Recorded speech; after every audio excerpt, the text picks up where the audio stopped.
भगवान बुद्ध आणि त्यांचा धम्म या ग्रंथाचं वाचन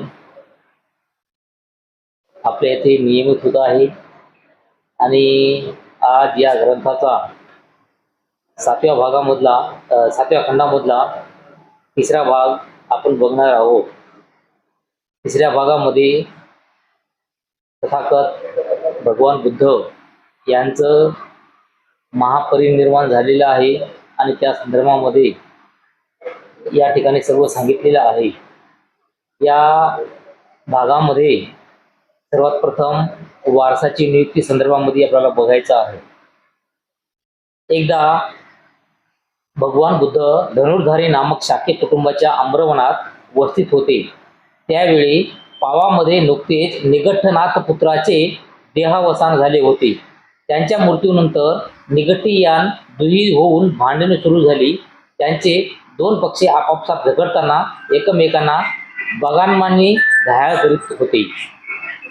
भगवान बुद्धाच्या काळामध्ये शाक्य कुटुंबाच्या आम्रवनामध्ये एक धनुर्धारी नावाचा एक शाक्य होता आणि या शाक्याचं वृद्धापकाळाने निधन झालं आणि निधन झाल्याच्या नंतर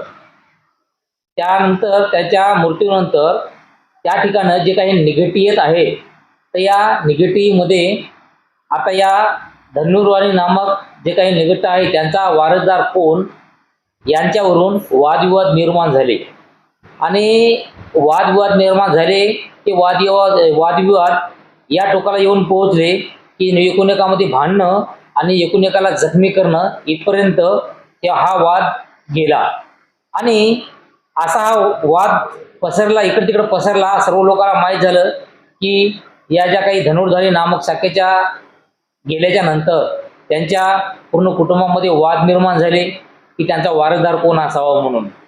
तर हा जो काही वाद आहे सर्वत्र पसरल्याच्या नंतर श्रामणेर चुंद पावामध्ये वर्षावास संपवून स्थविर आनंदास भेटण्यास आला असता बोलला की निगठ्ठनाथ पुत्राचे नुकतेच पावा येथे देहावसान झाले आहे। त्यांच्या मृत्यूनंतर निगठ्ठीयात दुही माजली असून ते आपापसात झगडताना परस्परांना बागाबनानी घायाळ करीत आहेत। त्यांचे कारण त्यांना कोणीच रक्षण करता नाही। म्हणजे या धनुर्धानी जे काही निगठ्ठान आहे यांचं निधन झाल्याच्या नंतर त्यांचे जे काही मागचे राहिलेले जे काही हे होते लोक होते त्यामध्ये त्यांचा वारसदार कोण याच्यामधून झगडा होत आहे असं जे काही चुंद नावाचा जो काही उपासक होता तर तो श्रामणेर होता। तर त्या श्रामणेर जेव्हा आनंदाला भेटण्यासाठी त्या ठिकाणी गेला असताना त्या निगठ्ठाचे जे काही वादविवाद निर्माण सुरू झाले होते हे त्यांच्या कानी आले, त्यांना असे समजले आणि त्यांना असं वाटलं की या निगठ्ठाच्या मागे आता रक्षण करता असा कोणीही नाही आणि म्हणूनच यांच्यामध्ये वादविवाद निर्माण झाले। त्यावर स्थविर आनंद म्हणाला, ही महत्वाची हकीकत भगवान बुद्धांना सांगणं इष्ट आहे। आपण त्यांच्याकडे जाऊया आणि त्यांना ते कथन करूया। आणि त्यानंतर चुंद बोलला की ठीक आहे। म्हणजे या ठिकाणी आनंदाला गोष्ट हे कळाल्याच्या नंतर आनंद आणि चुंद हे बोलत असताना आनंद म्हणतो की हे जे काही अशी गोष्ट आहे वादविवाद झालेल्याची किंवा जे काही त्यांचे काही मृत्यूच्या नंतर समजा कोण काम बघल काय नाही याच्या संदर्भातलं तर जे काही वादविवाद आहेत तर हे वादविवाद जे होत आहेत यांच्या संदर्भात आपण भगवान बुद्धाला सांगितलं पाहिजे आणि भगवान बुद्धाला सांगितलं पाहिजे म्हणून चुंद आणि आनंद हे दोघंही जिकडे भगवान बुद्ध होते त्या दिशेने निघाले। त्यावर आनंद व चुंद दोघे भगवान बुद्धापाशी गेले आणि त्यांना अभिवादन करून निगठ्ठीयाची हकीकत कथन केली व आपला वारस नियुक्त करण्याची त्यांना विनंती केली। आणि त्यानंतर या आनंदला आणि चुंद जे काही श्रामणेर होता तर या श्रामणेराला आनंदला आणि चुंदला असं वाटलं की ज्याप्रमाणे या धनुर्धारी काही निगठ्ठ आहे तर या निगठ्ठाच्या मुलामुलामध्ये जे काही वादविवाद निर्माण झाले की यांच्या मागे कोण काम बघणार म्हणून। तर असंच जर आता भगवान बुद्धाचं सुद्धा वय झालेलं आहे आणि भगवान बुद्धाचं वय झालेलं असताना त्यांच्या सुद्धा माघारे अशा भांडणं होऊ नये, झगडे होऊ नये किंवा वादविवाद कोणत्याही गोष्टीचा होऊ नये त्यामुळं आपण भगवान बुद्धाला विचारावं की आपला वारसदार कोण आहे. म्हणून त्या ठिकाणी आनंद आणि चुंदनी भगवान बुद्धाला ही सर्व काही हकीकत सांगितली आणि हकीकत सांगितल्याच्या नंतर भगवान बुद्धाला हे सुद्धा विचारलं की आपला वारस नियुक्त करण्याची म्हणजे काही आपण म्हणजे आपल्याकडून सुद्धा काही ना काहीतरी वारस निर्माण करा की ज्याच्यामुळं वादविवाद निर्माण होणार नाही. आणि चुंदाचे निवेदन ऐकून भगवान बुद्ध म्हणाले, चुंद विचार कर की जगात एक आचार्य निर्माण होतो, अरहंत, सम्यक, संबुद्ध, तो आपल्या सधर्माचा सुयोग प्रसार करतो, तो शांतीदायक, प्रभावी, मार्गदर्शक व सुबोध असा आहे. पण त्यांचे शिष्य मात्र धर्मज्ञानात प्रगत झालेले नाहीत आणि त्यांच्या निधनानंतर तो धर्म त्यांचे रक्षण करण्यास समर्थ ठरतो. आणि अशाप्रमाणे भगवान बुद्ध त्या चुंदाला त्या ठिकाणी सांगतात की चुंदा तू असा विचार कर की एक कोणीतरी व्यक्ती जे या जगामध्ये आचार्य आहे आणि तो आचार्य अरहंत आहे, सम्यक संबुद्ध आहे आणि तो आपल्या धर्माचा सुयोग प्रसार करतो आणि जो शांतीदायक आहे, प्रभावी आहे, मार्गदर्शक व सुबोध आहे. पण त्याचे शिष्य मात्र धर्मज्ञानात प्रगत झालेले नाहीत. त्याच्यामुळं या निधनानंतर तो धर्म त्याचे रक्षण करण्यास समर्थ ठरतो. म्हणजे एखादा जर शिष्य जर भगवान बुद्धानं जे काही धम्म सांगितलेलं आहे हे धम्म जरी त्याला समजला नसेल तरी सुद्धा जे काही धर्म आहे तर तो धर्म त्याचं रक्षण करू शकल असे भगवान बुद्ध त्या ठिकाणी म्हणतात. त्यानंतर अशा आचार्याचे निधन त्यांच्या शिष्यांना दुःखदायक आणि त्यांच्या धर्मालाही विघातक ठरते. आणि अशाप्रमाणे असं असताना जर आचार्य कितीही हे असेल, समजा सम्यक संबुद्ध असेल, तरी त्यांचं निधन पावल्याच्या नंतर त्यांच्या शिष्यांना जे काही दुःख आहे ते दुःख होणारच आणि त्यांचं जे काही धर्म आहे त्या धर्माला सुद्धा काही ना काहीतरी विघात होणार. अशाप्रमाणे भगवान बुद्ध त्या ठिकाणी समजून सांगतात. पण चुंद जगात एक अरहंत व सम्यक संबुद्ध आचार्य निर्माण झाला आहे. त्याने आपल्या धर्माचा सुयोगी व सुबोध प्रचार केला आहे, ज्याचा सधर्म, प्रभावशाली आणि मार्गदर्शक असून शांतीदायक आहे. त्यांचे शिष्य सधर्मात पारंगत आहेत. असा तो सधर्म त्या शिष्यांना उच्चतर जीवनाचे सम्यक स्वरूप दर्शवित असताना त्या आचार्याचे देहावसान होते.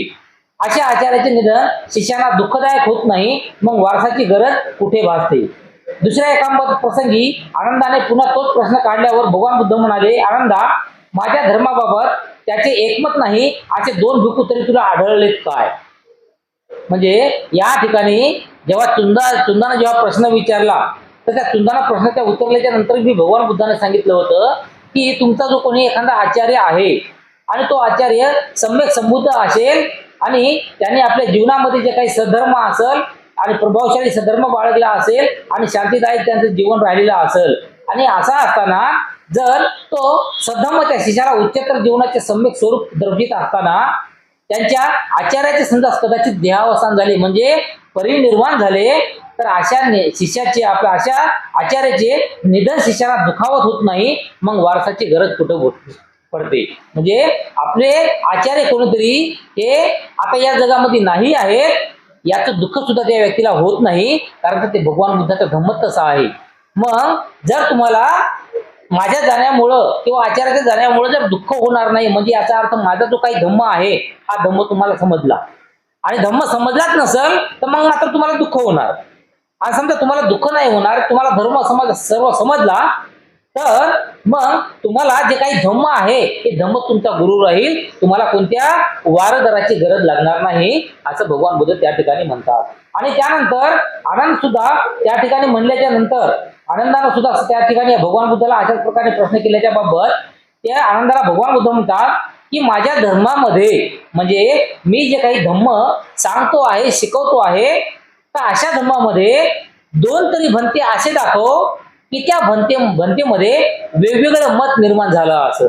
कारण तर सर्व जे भिक्खू असतील त्या भिक्खूमध्ये मी जे धम्म सांगलेलं आहे ते धम्म त्यांच्यामध्ये रुजलेलं आहे. त्याच्यामुळं माझं फक्त एकच धम्म आहे. ते धम्म म्हणजे त्या धम्माला अनुसरून सर्व भिक्खू हे काम करतात किंवा आपलं जे काही धर्म आहे ते बाळगतात आणि त्यामुळं याची गरजच लागणार नाही.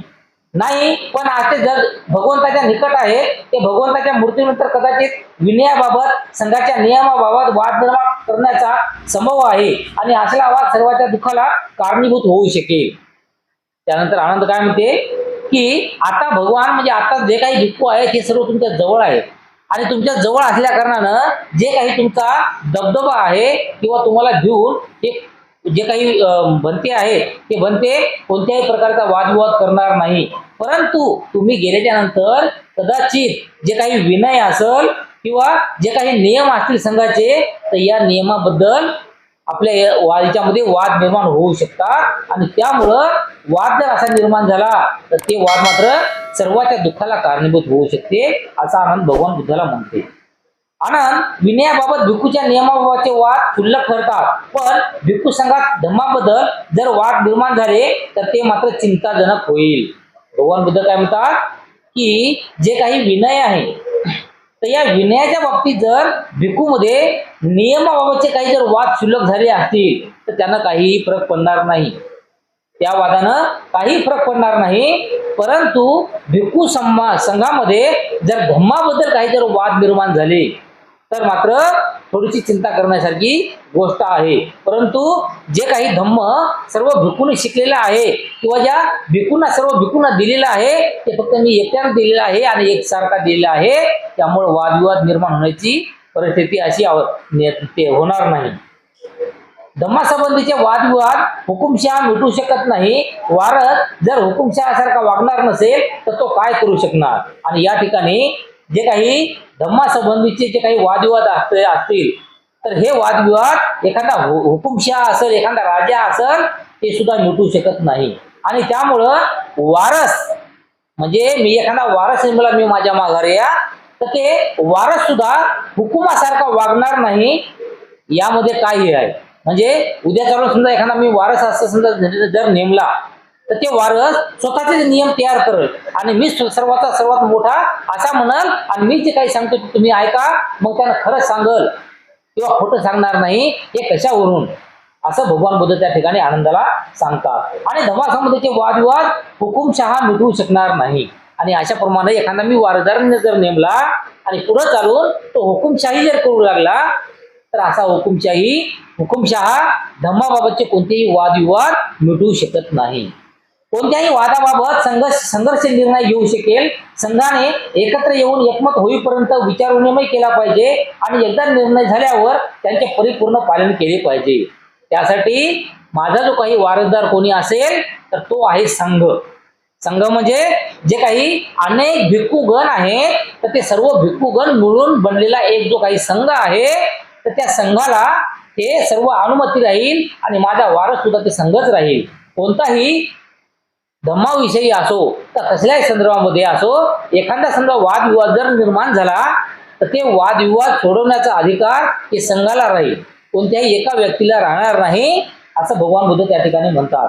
म्हणून वादाचा निर्णय बहुमतानेच व्हायला पाहिजे आणि वारसाची नियुक्ती हा त्यावर उपाय होऊ शकत नाही. आणि म्हणून भगवान बुद्ध म्हणतात की अगर समजा भविष्यामध्ये कधी जर वाद निर्माण झाला तर हा वाद एकाच्या मतानं जे काही मंजूर होण्यापेक्षा बहुमताने ते मंजूर व्हायला पाहिजे आणि बहुमताच्या निर्णयाने व्हायला पाहिजे. त्यामुळं जे काही वारस आहे तर या वारसाची नियुक्ती करणे हा उपाय या वादावर होऊ शकत नाही असं भगवान बुद्ध म्हणतात. म्हणून जे काही वारसदार नेमायचं आहे त्या वारसदाराबद्दल भगवान बुद्धानं कोणतंही त्या ठिकाणी मत मांडलेलं नाही. त्यानंतर अंतिम धर्मदीक्षा जे काही भगवान बुद्धानं आपल्या जीवनामधलं सर्वात शेवटची जे काही धम्मदीक्षा दिलेली आहे, धम्म प्रवचन दिलेलं आहे तर ते या ठिकाणी दिलेलं आहे की त्या समयी सुभद्र नावाचा परिवारजक कुशीनारा येथे राहत होता. सुभद्र परिवारजकाच्या कानावर लोकवार्ता पडली. असे म्हणतात की आज रात्रीच्या अखेरच्या प्रहरी गौतम बुद्धाचे परिनिर्वाण होणार आहे. तेव्हा सुभद्र परिवारजकाच्या मनात आले. एक वेळेस जेव्हा भगवान बुद्ध कुशीनारा येथे आलेले होते, कुशीनारामध्ये आलेले असताना एक सुभद्र नावाचा जे काही परिवारजक होता तर या परिवारजकाला सुभद्राला हे समजलं की भगवान बुद्ध हे आपल्या कुशीनारा येथे आलेले आहेत आणि तिथं आजच्या शेवटच्या प्रहरी म्हणजे आजच्या रात्रीच्या तिसऱ्या प्रहरी भगवान बुद्धाचं महापरिनिर्वाण होणार आहे. त्यामुळं आपण भगवान बुद्धाची शेवटची भेट घेतली पाहिजे असं त्या सुभद्रेनं विचार केला. काही वयोवृद्ध गुरु आणि शिष्य परिवर्तकांना असे म्हणताना मी ऐकले आहे की या जगात अरहंत सम्यक संबुद्ध असे तथागत वारंवार निर्माण होत नाहीत आणि आज रात्रीच्या अखेरच्या प्रहरी श्रमण गौतमाचे परिनिर्वाण होणार आहे. माझ्या मनात एक संदेह उत्पन्न झाला आहे आणि मला श्रमण गौतमाबद्दल मला खात्री वाटते की ते मला आसरा उपदेश देतील की जेणेकरून माझ्या संदेहाचे निराकरण होईल. आणि त्या ठिकाणी हा जो काही सुभद्र परिवारजक होता तर या परिवारजकाला म्हणजे त्या परिवारजकानं सुभद्रानं इकडून पण ऐकलं होतं की भगवान बुद्धाकडे प्रत्येक प्रश्नाचे उत्तर आहे आणि कुणाच्याही मनामध्ये कोणतीही एखादी जर शंका निर्माण झाली तर त्या शंकेचे निराकरण हे भगवंतापाशी होते. म्हणून या सुभद्रानं असं ठरवलं की माझ्या मनामध्ये एक शंका आहे आणि आज रात्री भगवान बुद्धाचं परिनिर्वाण होणार आहे, त्यामुळं मी शेवटचं भगवंताला अगर भेटलो आणि मी माझा काही जे शंका आहे जे काही प्रश्न आहे हे भगवंताला जर सांगितला तर कदाचित या शंकेचं निराकरण होऊ शकेल आणि भगवंत माझ्या प्रश्नाचं उत्तर देऊ शकतील. त्यामुळं हा जो काही सुभद्र आहे हा भगवंताकडे जाण्यासाठी निघाला. सुभद्र परिवाराच्या उपमार्गाने मल्लाच्या सालवनात गेला. तिथे स्थविर आनंद होता. सुभद्र त्याला म्हणाला, स्थविर आनंद, मला श्रमण गौतमाचे दर्शन होईल काय? त्यानंतर हा जो सुभद्र आहे तर हा सुभद्र जे काही आपले परिवारजक होता मल्ल नावाचा त्या मल्लवानाच्या शालवनामध्ये गेला. तिथं त्या ठिकाणी मल्लच्या सोबत आनंद सुद्धा राहायला होते. मग स्थविर आनंद होता तर सुभद्र आनंदाला म्हणते की स्थविर आनंद, मला श्रमण गौतमाचे दर्शन होईल काय? आणि त्यावर आनंद म्हणतो की त्याचे शब्द ऐकून स्थविर आनंद त्याला म्हणाला, पुरे सुभद्र, तथागतांना आता मुळी त्रास देता कामा नये, ते पार थकून गेलेले आहे. म्हणजे भगवान बुद्ध खूप थकलेले आहेत, त्यामुळं त्यांना आता त्रास देणं योग्य नाही. सुभद्रा परिवारजकाने दुसऱ्यांदा व तिसऱ्यांदा पुन्हा तीच विनंती केली आणि स्थविर आनंदाने तीनही वेळा त्याला तेच उत्तर दिले. सुभद्र परिवारजक आणि स्थविर आनंदाचा चाललेला हा संवाद तथागतांनी ऐकला. त्याने आनंदाला हाक मारून म्हटले, आनंदा, सुभद्राला अडवू नकोस. सुभद्राला तथागताचे दर्शन घेण्याची अनुमती असावी. सुभद्राला जे काही माझ्यापाशी मागायचे असेल ते त्याला ज्ञानासाठी हवे असेल, मला त्रास देण्याच्या इच्छेने नव्हे. आणि ते उत्तरादाखल मी सांगेल ते तात्काळ त्याला समज देईल. आणि जे काही त्यात आनंदाला हा जो परिवारजक आहे सुभद्र हा भगवान बुद्धाला भेटण्याची अनुमती मागत होता आणि भगवान बुद्ध थकलेले आहे त्यामुळे अनुमती जे काही आनंद आहे आनंद देत नव्हता.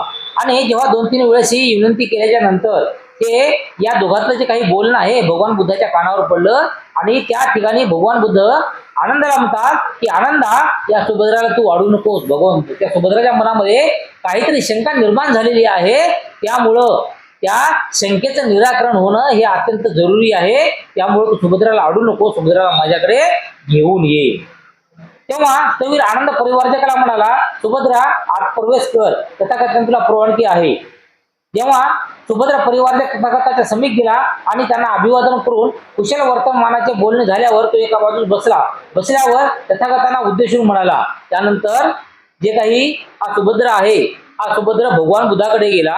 भगवान बुद्धाला वंदन केलं. वंदन केल्याच्या नंतर कुशलता वगैरे विचारण्यात आली आणि कुशलता वगैरे सर्व विचारणं बोलणं झाल्याच्या नंतर भगवान बुद्धाच्या समोर जे काही आसन होतं त्या आसनावर हा सुभद्र जाऊन बसला. आणि जाऊन बसल्यावर तो भगवान बुद्धाला बोलतोय की श्रमण गौतमा, ज्यांना अनुयायी आहेत आणि श्रोते आहेत, जे प्रसिद्ध आहेत, जे गणाचार्य आहेत, ते पद संस्थापक आहेत, ज्यांना जनता धर्मात्मा मानत आलेली आहे, असे श्रमण आणि ब्राह्मण पूर्ण काश्यप, मखली घोषाल, अजित केसकंबल, कोकुच कच्चायन, सज्जय वेलकी पुत्र तसेच निघट्टनाथ पुत्र या सर्वांना ते म्हणतात. तरी तसे आपल्या आपण सत्यज्ञान प्राप्त झाले आहे की नाही, का काहींना झाले नाही आणि काहींना झाले आहे.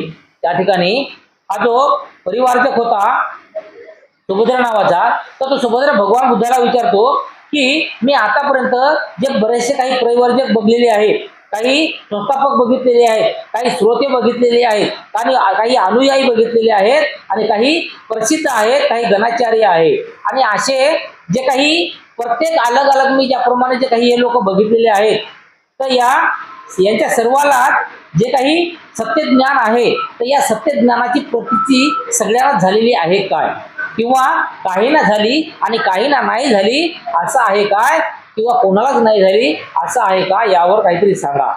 आणि त्यावर भगवान बुद्ध म्हणतात की सुभद्रा, काहीला ज्ञान प्राप्त झाले की काहीला झाले नाही, या असल्या गोष्टी तू पडू नकोस. मी तुला धर्मोपदेश करतो, तो नीट ध्यान देऊन श्रवण कर, लक्ष दे, मी सांगतो. आणि भगवान बुद्ध म्हणतात की कोणालाही सत्ज्ञान झालं नाही झालं याच्याकडे लक्ष देऊ नको, कारण त्यानं काही फायदा होणार नाही. परंतु मी तुला एक धम्म सांगणार आहे, ते धम्म तू नीट लक्ष देऊन ऐक, त्यामुळे तुझ्या जीवनाचं कल्याण होईल, असं भगवान बुद्ध त्या सुभद्रेला म्हणतात. आणि भगवान फार चांगले असे बोलून सुभद्रा परिवारजकाने भगवान बुद्धाकडे एकाग्रतेने ध्यान दिले आणि त्यावर भगवान बोलले, सुभद्र, ज्या धम्ममतामध्ये आर्य अष्टांग मार्ग नाहीत त्यात श्रमण असू शकत नाहीत, आणि ज्या धम्ममतात आर्य अष्टांगिक मार्ग आहे त्यात श्रमणही असतो. त्या ठिकाणी भगवान बुद्ध त्या परिवाराला काय सांगते की ज्या धर्मामध्ये आर्य अष्टांगिक मार्ग समजा नसले तर त्या धर्मामध्ये श्रमण सुद्धा असू शकत नाही. म्हणजे जे काही आर्य अष्टांगिक मार्गाचं शिलाचं जे काही पालन आहे, तर हे पालन जर तिच्यामध्ये नसलं तर त्या शिलाचे पालन नसल्यावर ते शील पालन करून तर काही भगवान बुद्धाचं धम्म काय ते स्वीकारायचं आहे, ऐकायचं आहे किंवा लक्षात घ्यायचं आहे. मग ते आर्य अष्टांगिक मार्ग जर नसतील तर भगवंताचा जो काही धम्म आहे तर ते धम्म कोणाला समजणारच नाही. आणि त्यानंतर ज्या धम्म मतात आर्य अष्टांगिक मार्ग आहे त्यात श्रमणही असतो. आणि भगवान बुद्धाचा जो काही धम्म आहे त्या धम्म ऐकताना ज्याच्यामध्ये आर्य अष्टांगिक मार्गाचं जो पालन करतो तोच भगवंताचा जे काही श्रमण असतो, असं भगवान बुद्ध म्हणतात. सुभद्रा, माझ्या धम्ममतात आर्य अष्टांगिक मार्ग आहे, म्हणून या धम्मात तोतापन्न, सकुदागामी, अनायागामी व अरहंत असे 4 प्रकारचे श्रमण आहे. या ठिकाणी जे काही श्रमण आहेत, आता श्रमणाचं भगवान बुद्धाने 4 प्रकारचं एक वर्गीकरण केलेलं आहे. तर यामध्ये जे काही श्रमण आहे या श्रमणमध्ये पहिला वर्ग असा आहे की ते आहे श्रोतापन्न, म्हणजे ऐकून घेणारा. त्यानंतर सकुदागामी, सकुदागामी म्हणजे जे ऐकून म्हणजे लक्षपूर्वक ऐकणारा, लक्षपूर्वक ऐकणं म्हणजे त्याच्या लक्षात सुद्धा असायला पाहिजे. त्याच्यानंतर अनागामी म्हणजे जे काही भगवान बुद्धाचा धम्म आहे तर तो भगवान बुद्धाचा धम्म ऐकून त्याप्रमाणे जे काही वाटचाल आहे तो वाटचाल करणं किंवा जे काही धम्माचं पालन करून आपलं जीवन व्यतीत करणं. आणि त्यानंतर अरहंत म्हणजे हे सर्व जर केलं, श्रोतापन्न, सकुदागामी आणि अनागामी, हे सर्व ज्या व्यक्तीमध्ये असेल तो अरहंत पदाला पोहोचतो, असं त्या ठिकाणी भगवान बुद्ध त्या याला परिवर्जकाला सांगतात. आणि दुसऱ्या धम्ममतात श्रमणाचा अभाव आहे, पण सुभद्र, जर या धम्ममताच्या अनुयायांनी सम्यक जीवन व्यतीत केले तर या जगतात अरहंताचा अभाव कधीच आढळणार नाही. आणि अशाप्रमाणे ज्या व्यक्तीने धम्ममताचा जे काही अनुयायी असेल त्यांना सम्यक जीवन जर व्यतीत केलेलं असेल तर या जगतात अरहंताचा अभाव कधीच आढळला नाही, म्हणजे अरहंतापासून तो लुप्त कधीच राहणार नाही, असं भगवान बुद्ध त्या ठिकाणी सांगतात. मी 29 वर्षाचा असताना सत्याच्या शोधासाठी बाहेर पडलो. सुभद्र, सधम्माचा पक्ष स्वीकारल्याला आता 50हून अधिक वर्षे होऊन गेलेली असतील. तथागताने असे सांगितल्यावर सुभद्र परिवारजक बोलला, आपल्या मुखीचे हे शब्द अतिकृष्ट आहेत, खरोखरच अतिकृष्ट आहे. आणि भगवंताने सांगितलं की मी सुद्धा एक साधारणतः माणूस होतो आणि माझं वय जवळपास जेव्हा 29 वर्षाचं होतं त्यावेळेस मी घर सोडलं आणि जे काही सत्य आहे त्या सत्याचा शोध घेण्यासाठी त्या मार्गाने मी निघलो. आणि आज 50हून अधिक वर्षे झालेली आहेत. मला सत्याचं जे काही अवलोकन झालेलं आहे, सत्य जे मला काही मिळालेलं आहे, तर ते सत्य मी जगापर्यंत पोहोचवण्याचं काम करत आहो, असं ते म्हणते. म्हणजे याचा अर्थ असा आहे की मी सत्य काहीतरी ज्ञान केलेलं आहे आणि जे काही धम्म आहे हा धम्म अष्टांगिकचा आहे, अष्टांग मार्गाचा आहे. आणि अष्टांगिक मार्ग स्वीकारल्या परतपाळ केल्याच्या नंतरच, अष्टांगिक मार्ग पाळल्याच्या नंतरच माणूस अरहंत पदाला पोहोचतो, याचा मला अनुभव आहे, असं भगवान बुद्ध सांगल्यामुळं त्या ठिकाणी तो अरहंत जो आहे सुभद्र, तर हा सुभद्र बोलतोय की खूपच चांगला आहे, खूपच चांगला आहे. म्हणजे तुम्हाला 50 पेक्षा जास्त वर्षाचा अनुभव आहे आणि तुमचा जो काही धम्म आहे हा धम्म नक्कीच कल्याणकारी आहे. जसे कोणी फेकून दिलेल्याची प्रतिष्ठापना करावी किंवा झाकलेले खुले करावे किंवा मार्गभ्रष्टाला सन्मार्ग दाखवावा आणि अंधारात दीप प्रज्वलित करून की जेणेकरून नेत्र असलेला दिसावे. म्हणजे एखाद्याला चांगला मार्ग दाखवावा अशाप्रमाणे मी सुद्धा एका अज्ञानामध्ये होतो, तर मला तुम्ही चांगला मार्ग दाखवला आणि जे काही सन्मार्ग आहे हा सन्मार्ग दाखवलेला आहे. तसे मला तथागताने सत्याचे ज्ञान करून दिले, म्हणून मी बुद्ध, धम्म आणि संघाचा आश्रय स्वीकारतो. आणि त्यानंतर या सुभद्रानं त्या ठिकाणी असं केलं की तथागतानं मला काही जे सन्मार्गाचा जो काही मार्ग आहे, जो काही सत्याचा मार्ग आहे, तर या मार्गाचं ज्ञान मला करून दिलेलं आहे. त्यामुळं मी आजपासून जे काही बुद्ध असेल, त्यांचा धम्म असेल आणि त्यांचा जे संघ असेल, तर या संघाचा आश्रय स्वीकारतो.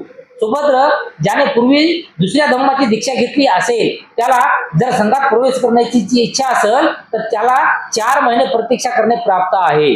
आणि भगवान बुद्धाच्या काळामध्ये भगवान बुद्धाने एक नियम बनवला होता की जर एखादा कोणी व्यक्ती हा दुसऱ्या कोणत्या तरी धम्माचा अनुयायी असेल किंवा धम्माची दीक्षा घेतलेला व्यक्ती जर असेल आणि तिकडचा धम्म सोडून आपल्या धम्मामध्ये येत असेल किंवा आपल्या धम्माची दीक्षा घेत असेल, तेव्हा त्यांच्यासाठी असा एक नियम होता की कमीत कमी 4 महिने त्याला दीक्षा दिली जात नव्हती आणि 4 महिने तो यांच्यासारखं याने जसं सांगत होते त्याप्रमाणे वागत होता.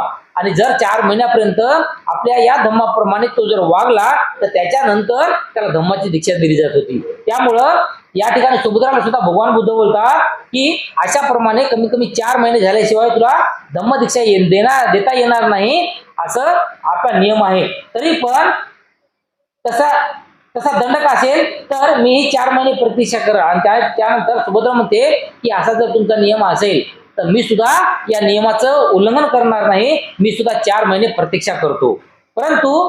पण तथागताने म्हणाले माणसात फरक असतो हे मी मान्य करतो असे म्हणून त्यांनी आनंदाला हाक मारली व ते बोलले, आनंद, सुभद्राला आता संघात दाखल करून घे. जरी भगवान बुद्धाचा नियम असेल तरीही भगवान बुद्ध जे आहेत हे सर्व ज्ञात होते, सर्व काही जागरूक होते, प्रत्येक माणसाला ते ओळखत होते. त्यामुळं भगवान बुद्धानं या सुभद्राला ओळखलेलं होतं की हा सुभद्र जे आहे तो आपल्या धम्मामधून सोडून दुसरीकडे जाणार नाही, हा एकनिष्ठ असा आपल्या धम्माचा पायक होईल. म्हणून जरी नियम असेल तरी तुझ्यावर माझा विश्वास आहे, त्यामुळं तुला आताच आपल्या धम्माचा पायक करून घेतो, त्या धम्माची दीक्षा देतो असं म्हणून तथागतांनी आनंदाला आवाज दिला. आणि आवाज दिल्यानंतर आनंदाला भगवान बुद्ध बोलतात की या सुभद्राला आता संघात दाखल करून घे. बरे, जशी आपली आज्ञा असे बोलून आनंदाने संमती दर्शविली. सुभद्र परिवारजक मग आनंदाला म्हणाला, तुम्ही भाग्यवान आहात आनंद, महाभाग्यवान. तुम्हाला स्वतः तथागताने धर्मजलाचे सिंचन करून दीक्षा दिली व भिक्खू संघात शिष्यत्व प्रदान केले आहे. आणि त्यानंतर जेव्हा जो आनंद आहे हा सुभद्राला त्या ठिकाणी जो काही संघात दाखल करून घेण्यासाठी जात होता, त्यावेळेस सुभद्र त्या आनंदाला म्हणतोय की तुम्ही खूप भाग्यवान आहात आणि तुम्हाला भगवान बुद्धानं आपलं जे काही धर्मजल असेल त्याचं सिंचन करून दीक्षा दिली, म्हणजे तुम्हाला भगवान बुद्धाच्या जवळ राहण्याचे जे काही हित आहे किंवा जे काही कल्याण आहे ते कल्याणाची बाजू तुम्हाला भेटलेली आहे आणि जे काही भिक्खू संघाचे शिष्यत्व प्राप्त केलेलं आहे, त्यामुळं तुम्ही जे काही भाग्यवान आहात असं त्या आनंदाला म्हणतो. परंतु त्यानंतर आनंद सुद्धा सुभद्राला म्हणते की सुभद्र, तुझ्या बाबतीतही तसेच झाले आहे. तवीर आनंद म्हणाला, म्हणजे ज्याप्रमाणे आनंदाचं भाग्य आहे त्याप्रमाणेच या ठिकाणी सुभद्राचं सुद्धा भाग्य आहे. कारण सुभद्रा हे दुसऱ्या धम्माचा पायक असताना तिथून सोडून या धम्माचा पायक होण्यासाठी किंवा दीक्षा घेण्यासाठी आल्या या ठिकाणी धम्मदीक्षा मिळत आहे. अशा रीतीने तथागताच्या अनुज्ञेने सुभद्र परिवाराच्या भिक्खू संघात स्वीकृत करण्यात आले आणि ज्याला स्वतः तथागताची दीक्षा दिली असा तोच अखेरचा श्रावक. आणि अशाप्रमाणे जेव्हा आपल्या स्वतःच्या हाताने किंवा आपल्या जीवनामध्ये हात असताना जे काही सर्वात शेवटी आपल्या जीवनाच्या म्हणजे भगवान बुद्धाच्या जीवनाच्या सर्वात शेवटी हा जो काही सुभद्रा आहे, तर या सुभद्राला भगवान बुद्धाचा जो काही धम्म आहे त्या धम्माची शिक्षा शिकवून दिलेली होती. त्यानंतर भगवान बुद्धाचे अंतिम जे काही शब्द आहेत तर ते शब्द सुद्धा या ठिकाणी दिलेले आहेत की भगवान बुद्ध आनंदाला नंतर म्हणाले, आनंदा, कदाचित तू असे म्हणशील गुरुची वाणी आता लोपली, आता आम्हास कोणी गुरु उरला नाही. पण आनंद, तुला असे वाटता कामा नाही. जो धम्म आणि विनय मी सांगितला आहे तोच माझ्या पश्चात तुमचा गुरु आहे. त्या ठिकाणी भगवंताला एक प्रश्न पडला की आनंदाला असं वाटेल की मी गेल्याच्या नंतर आनंद माझा गुरु कोण आहे असं म्हणेल. म्हणून भगवान बुद्ध, कारण तर जे काही आनंद होते तर हे आनंद सर्वात जवळचे भगवान बुद्धाचे जवळचे लाडके शिष्य होते. त्याच्यामुळं भगवान बुद्धाला माहित होतं की मी गेल्याच्या नंतर सर्वात जास्त तर दुःख कोणाला होईल तर ते फक्त आनंदालाच होईल. म्हणून आनंदाला भगवान बुद्ध समजून सांगतात की आनंदा, तू असं काही समजू नको की माझा गुरु कोण आहे म्हणून. जे काही माझा धम्म आहे हा धम्म तुझा गुरु असेल. आणि आनंद भिक्खू परस्पराशी बोलताना मित्रभावाने एकमेकाला हल्ली संबोधतात, पण माझ्या पश्चात ही प्रथा बंद झाली पाहिजे. ज्येष्ठात जेव्हा कनिष्ठाला हाक मारील तेव्हा त्याच्या नावाने, गोत्र नावाने किंवा मित्र म्हणून त्याला संबोधावे, पण कनिष्ठ जेव्हा श्रेष्ठाला हाक मारील तेव्हा त्याने त्याला भगवान किंवा भंते असे संबोधावे. त्यानंतर भगवान बुद्धांनी आनंदाला असं सांगितलं की माझ्या ह्यात असताना, म्हणजे माझ्या देखत जे काही भिक्खू आहेत हे एकमेकांसोबत मैत्री भावनेने राहायचे किंवा भावाभावासारखे राहायचे. परंतु मी गेल्याच्या नंतर असं राहता कामा नये. तर मी गेल्याच्या नंतर भिक्खूने कसे राहायला पाहिजे? जे ज्येष्ठ म्हणजे जे मोठे भिक्खू आहेत तर त्या मोठ्या भिक्खूनं छोट्या भिक्खूला नाव घेऊन, जे त्यांचं जे काही त्यांच्या गोत्राचं जे काही नाव आहे, समजा जे भिक्खूचे नाव ठेवलेलं आहे तर ते नाव घेऊन त्यांना बोलायला पाहिजे. आणि जे छोटे भिक्खू आहेत तर या छोट्या भिक्खूनं मोठ्या भिक्खूला एक तर भगवान म्हणून किंवा भंते म्हणूनच आवाज दिला पाहिजे, असं भगवान बुद्ध त्या ठिकाणी आनंदाला सांगतात. आणि आनंद माझ्या पश्चात जर संघाला आवश्यक वाटले तर किरकोळ अथवा गौण नियम त्याने रद्द करावे. आणि त्यानंतर भगवान बुद्धाने हे सुद्धा सांगितलं की मी जे काही नियम बनवलेले आहेत तर त्यामध्ये काही गौण प्रकारचे म्हणजे क्षुल्लक असे काही नियम आहेत. तर हे नियम जर तुम्हाला जर वाटलं पुढे चालून तर हे रद्द करावे असे भगवान बुद्ध सांगतात. आणि आनंदा, तुला माहितच आहे की भिक्खू छन्न कसा हल्ली विकृत आणि बेशिस्त आहे. म्हणजे जे काही भगवान बुद्धाचा मित्र होता, सिद्धार्थ जे काही मित्र होता छन्न नावाचा, तर तो सुद्धा भिक्खू आहे. हा कसा हट्टी आहे आणि कसा विकृत आहे आणि बेशिस्त आहे, म्हणजे कोणत्या प्रकारे त्याला शिस्त नाही, कारण त्याला म्हणजे माझ्या जवळचा आहे एकदम, त्याच्यामुळे ते बेशिस्तपणे राहते असं त्या ठिकाणी भगवान बुद्ध सांगतात. म्हणून आनंदा, माझ्या पश्चात छन्नाला सर्वोच्च शिक्षा दिली जावी. म्हणून हा जो काही छन्ना आहे या छन्नाला सर्वोच्च शिक्षा दिली जावी. आणि भगवान सर्वोच्च शिक्षा म्हणजे काय? मग त्या ठिकाणी आनंद विचारते की भगवान सर्वोच्च शिक्षा म्हणजे काय? तर छन्न काय वाटेल ते बोलो, कोणी त्यांच्याशी बोलू नये, त्यांची कान उघडणी करू नये, त्याला शिकवू नये, त्याला एकटे सोडून द्यावे, कदाचित यामुळे तो सुधारेल. आणि त्यानंतर जो काही छन्न आहे हा छन्न काहीही बोलला तर त्याला कोणत्याही भिक्खूनं उलट बोलू नये किंवा त्यांची कोण कान उघडणी करू नये किंवा त्याला कोणी शिकवण्याचा प्रयत्न करू नये आणि त्याला एकटं सोडून द्यावं. आणि एकटं सोडून दिल्याच्या नंतर तो सुधरेल असं भगवान बुद्ध त्या ठिकाणी सांगतात. आणि नंतर भगवान बुद्ध भिक्खूंना उद्देशून बोलले. आता आनंदाला सांगल्याच्या नंतर आता तिथं जे काही भिक्खू होते तर या भिक्खूंना सुद्धा भगवंत सर्वात शेवटी एकदा समजून उद्देशून बोलतात. जर कोणा भिक्खूच्या मनात कदाचित बुद्धाबाबत, धम्माबाबत, संघाबाबत, मार्गाबाबत किंवा मार्गाच्या वाटेबाबत संदेह किंवा गोंधळ असेल तर भिक्खू वर्ग हो, आताच तो त्यांना विचारावा. मागाहून पश्चाताप करू नये की आमचे गुरु समोर असताना त्यांना प्रत्यक्ष शंका सांगण्याची हिंमत झाली नाही. आणि अशी सांगितल्यावर भिक्खू गप्प बसले. आणि अशाप्रमाणे भगवान बुद्ध शेवटचं कोणत्या तरी भिक्खूचा काहीतरी एखादी शंका असेल किंवा कोणत्या तरी एखाद्या भिक्खूच्या मनामध्ये प्रश्न असेल आणि तो प्रश्न तसाच राहू नये, त्यामुळं मी ह्यात आहे आणि आता आहे म्हणून तुमच्या मनात काही शंका असेल, काही प्रश्न असेल तर तुम्ही कोणत्याही बाबतीत निसंकोच राहून किंवा कोणत्याही गोष्टीची शंका न करता प्रत्येक शंका असेल, प्रश्न असेल, मला आता विचारून घ्या. पुन्हा तुम्हाला असं वाटू नये की आमचे गुरु आमच्या समोर होते आणि माझ्या मनात प्रश्न होता पण मी प्रश्न माझ्या गुरुला विचारू शकलो नाही आणि आता मात्र गुरु आमच्या समोर नाही. त्यामुळं तुम्ही असे काही प्रश्न असतील तर प्रश्न विचारा. पण यावर सर्व भिक्खूंनी जे काही आहे मौन पाळलं आणि गप्प राहिले. तेव्हा तथागताने दुसऱ्यांदा तिसऱ्यांदा तेच शब्द उच्चारले आणि तिसऱ्या वेळी भिक्खूंनी मौन सोडले नाही. तेव्हा तथागत म्हणाले, कदाचित गुरुचा मान राखावा म्हणून तुम्ही विचारत नसाल, पण भिक्खूंनो, तुम्ही मला मित्र समान मानून काय विचारायचे ते विचारा. त्यानंतर भगवान बुद्ध असे म्हणाले की मी तुमचा गुरु आहे म्हणून तुम्हाला कदाचित कोणत्या प्रकारची जे काही विचारण्याबद्दल शंका येत असेल की आमच्या गुरुला कसं विचारावं म्हणून, परंतु तुम्ही मला एक मित्र माना. आणि मित्राला ज्याप्रमाणे बोलतात त्याप्रमाणे तुमच्या मनात जर एखादी कोणत्या प्रकारची शंका असेल, प्रश्न असेल, तर तो प्रश्न मला तुम्ही नक्की विचारा. पण तरीही भिक्खू बोलत राहिले. तेव्हा आनंद तथागताला म्हणाला, आश्चर्य आहे, अद्भुत आहे भगवान, या माझ्या संघाने मला आज निश्चिंत केलेले आहे. या भिक्खूपैकी एकाच्याही मनात बुद्धाबाबत, धम्माबाबत आणि संघाबाबत व मार्गाबाबत किंवा मार्गाच्या वाटेबाबत किंचितही संदेह नाही. आणि त्यानंतर आनंद जो काही आहे, तर या आनंदाला थोडस मोकळं वाटलं, की म्हणजे आनंदाच्या मनात सुद्धा भीती होती ना, की भगवान बुद्ध समजा परिनिर्वाण झाल्याच्या नंतर जर या भिक्खूमध्ये वाद निर्माण झाले तर कसं होईल. परंतु जेव्हा भगवान बुद्धाने त्या भिक्खूला विचारले की काही प्रश्न असतील ते विचारा, तर कोणत्याही भिक्खूनं प्रश्न विचारला नाही, अबोल राहिले. तर तेव्हा आनंदाला असं वाटलं की जेव्हा भगवान बुद्धाचा धम्म हा प्रत्येकाला समजलेला आहे आणि भगवान बुद्धाला सर्व काही मानणारे भिक्खू आहेत, तर भगवान बुद्धाच्या नंतर सुद्धा हे कोणतेही लोक म्हणजे कोणतेही भिक्खू हे वादविवाद निर्माण करणार नाही. त्यामुळं आनंद जे काही आहे, हा आनंदाला थोडासा आनंद झाला. आणि त्यानंतर आनंद, तू ही विश्वासाने बोलतो, पण तथागतांना ही जाणीव आहे की एकाही भिक्खूच्या मनात कसलाही संदेह किंवा गोंधळ नाही. या माझ्या 500 भिक्षू मधला सर्वात मागाशी अंदाज श्रोतापन्न तरी खास असेल, त्याला अधोगतीपासून सुटण्याची खात्री आहे, त्याला संबुद्धी प्राप्त करून घेण्याची खात्री आहे. आणि त्यानंतर भगवान बुद्ध म्हणतात की आनंदा, मला कोणत्याही गोष्टी संदेह नाही की सर्व जे काही भिक्खू आहेत या भिक्खूच्या मनामध्ये नक्कीच कोणताही प्रश्न नाही. आणि तेव्हा तथागत भिक्खूंना उद्देशून बोलले, भिक्खू हो, मी तुम्हाला पुन्हा स्मरण देतो की सर्व संस्कार अनित्य आहे, आपला मार्ग अप्रमादपूर्वक आक्रमक करा.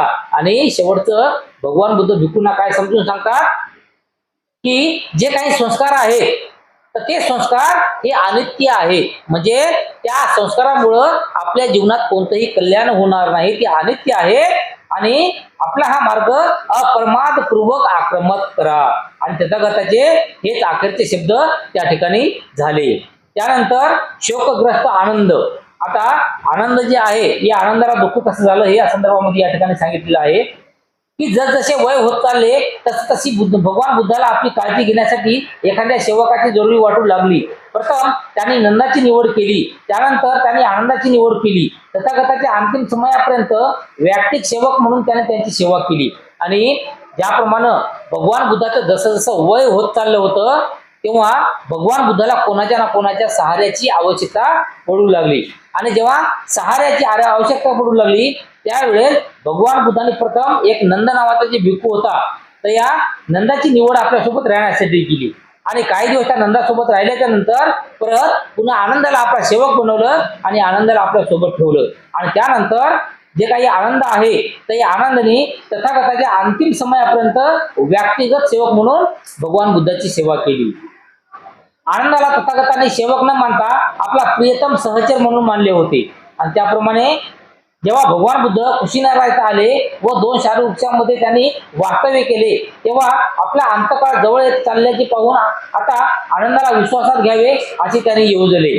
आणि शेवटी जे काही शेवटपर्यंत, शेवटच्या श्वासापर्यंत आनंद हा भगवान बुद्धा जवळ ते एकनिष्ठतेने राहिला. त्यामुळं भगवान बुद्धाला असं वाटलं की आता आपण या कुशीनारामध्ये आलेले आहोत आणि आता आपले तिसऱ्या परहरी आपले जे काही परिनिर्वाण होणार आहे, त्यामुळं आपण जे काही आता आनंद आहे ते आनंदाला आपण जवळ बोलवलं पाहिजे आणि त्यांना जे काही आपला अंतकाळ आलेला आहे जवळ ते सांगितलं पाहिजे आणि आनंदाला विश्वासात घेतलं पाहिजे की आपण गेल्याच्या नंतर किंवा परिनिर्वाण झाल्याच्या नंतर त्या आनंदाला जास्त दुःख होता कामा नाही. म्हणून त्याने आनंदाला हाक मारली आणि त्या म्हणाले, आनंद, या शाल वृक्षामध्ये कुशीनारायच्या उपवनात रात्रीच्या तिसऱ्या प्रहरी तथागताचे परिनिर्वाण होईल. आणि त्या ठिकाणी भगवान बुद्धानं आनंदाला सांगितलं की आनंदा, या शाल वृक्षाच्या मध्ये आणि कुशीनारा या जे काही उपवन आहे, या उपवनामध्ये रात्रीच्या तिसऱ्या प्रहरी तथागताचे परिनिर्वाण होईल असं आनंदाला भगवान बुद्ध म्हणतात. आणि तथागताने असे सांगितल्यावर स्थविर आनंद म्हणाला, भगवान, आपण बहुजनाच्या हितासाठी, बहुजनाच्या सुखासाठी, जगाच्या अनुकंपेसाठी, तसेच देव व मानवाच्या कल्याणासाठी कल्पांतापर्यंत राहण्याची कृपा करावी. आता या ठिकाणी भगवान बुद्धाला एक विनंती करते आनंद की जे काही हे जग आहे, तर या जगाच्या हितासाठी आणि या जगाच्या बहुजनाच्या सुखासाठी आणि जगाच्या अनुकंपेसाठी तसेच देव आणि मानव यांच्या कल्याणासाठी आपण एक कल्पांतापर्यंत तरी यथर राहावं. आता एक कल्पांत म्हणजे जवळपास खूप मोठा हे होते की समजा एखादं कोणतंही देशावर किंवा जगावर एखादं मोठं संकट आलेलं आहे, समजा खूप मोठं एखादं संकट आलेलं आहे, तर ते पूर्ण संकट एकदम म्हणजे कमी होईपर्यंत, म्हणजे पूर्णच्या पूर्ण आलेलं संकट हे एकदम कमी होईपर्यंत तुम्ही इथं राहिलं पाहिजे. म्हणजे या ठिकाणी संकट कोणतं आलं होतं, तर जे काही प्रत्येकाच्या जीवनामध्ये, प्रत्येकाच्या जगण्यामध्ये जीवनामध्ये जे काही दुःख आहे, तर ते प्रत्येकाच्या जीवनामधलं दुःख निराकरण होण्यापर्यंत तुम्ही इथं थांबलं पाहिजे. म्हणजे या जगावर जे जे मानव आहे, जे जे प्राणी आहे, तर प्रत्येकाच्या जीवनाचं कल्याण झालं पाहिजे आणि प्रत्येकाच्या जीवनाचं कल्याण होईपर्यंत तुम्ही या पृथ्वीवर थांबले पाहिजे. तुम्ही आता परिनिर्वाण करू शकता, असं तो आनंद भगवंताला विचारते. आनंदाने त्रिवार अशी विनंती केली की बस बस आनंद, तथागताची अधिक विनवणी करू नकोस, अशी विनंती करण्यास समय निघून गेला. आणि त्यानंतर आनंद जे आहे ते आणखी पुन्हा पुन्हा भगवंताला विनंती करते की आपण या ठिकाणी राहायला पाहिजे, जीवनाचं कल्याण करायला पाहिजे. परंतु तथागत म्हणतात की अधिक विनवणी माझी करू नकोस, त्या विनवणी करण्यामध्ये आपला वेळ निघून जाईल.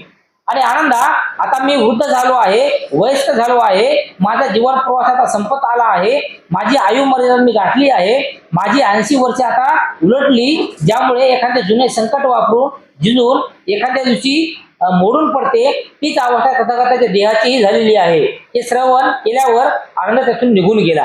आणि भगवान बुद्ध आनंदाला काय सांगतात की आता माझं 80 वर्ष वय झालेलं आहे आणि मी आता थकलेला आहो, माझं खूप वय झालेलं आहे आणि मी आता वयोवृद्ध झाल्या कारणानं जे काही माझा शेवटचा क्षण आहे तो क्षण आलेला आहे, असं त्या ठिकाणी भगवान बुद्ध आनंदाला सांगतात. आणि असं सांगल्याच्या नंतर आनंद हे खूप दुःखी होतात आणि भगवान बुद्धापासून निघून बाजूला जाऊन बसतात. त्यानंतर सवीर आनंद दिसला नाही तेव्हा तथागताने भिक्खूंना विचारले, आनंद कुठे आहे? आणि सवीर आनंद निघून गेले आणि तेच शोक करत आहेत असे भिक्खू म्हणाले. मग भगवान बुद्धापासून आनंद निघून बाजूला जाऊन बसतात. जाऊन बसल्यानंतर भगवान बुद्ध परत आणखी डोळे उघडून बघतात, तर आनंद दिसत नाहीत. म्हणून भगवान बुद्ध बाजूला असलेल्या भिक्खूला विचारतात की आनंद कुठे आहे?